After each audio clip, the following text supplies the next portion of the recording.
আজ সোমবার ৩ মার্চ ২০২৫, ১৮ ফাল্গুন ১৪৩১ বঙ্গাব্দ, ২ রমজান ১৪৪৬ হিজরি।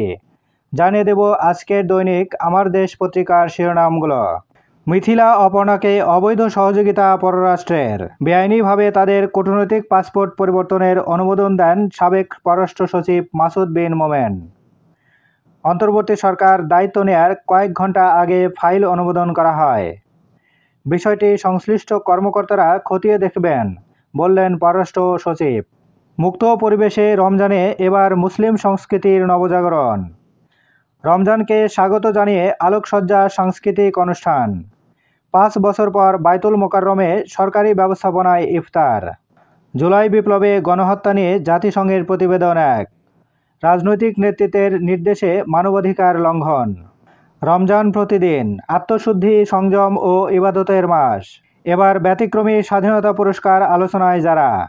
ডিজিএফআইয়ের সাবেক ডিজির বাসায় ২.৫ কোটি টাকা।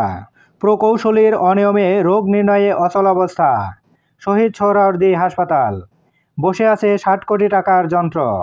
ফেরত গেছে মেরামতের ১.৫ কোটি টাকা। অপকর্ম ঢেকে রাখার চেষ্টা পরিচালকের। এনসিপির ২১৭ সদস্যের আহ্বায়ক কমিটি অনুমোদন। মেয়াদ হবে ১ বছর। অতিরিক্ত ডিআইজি মিলনের নেতৃত্বে ১৩ নেতাকর্মী হত্যা। জামায়াত নেতাদের ফাঁসির রায়ের প্রতিবাদ করায় নির্বিচার গুলি। গড়েছেন অবৈধ সম্পদের পাহাড়।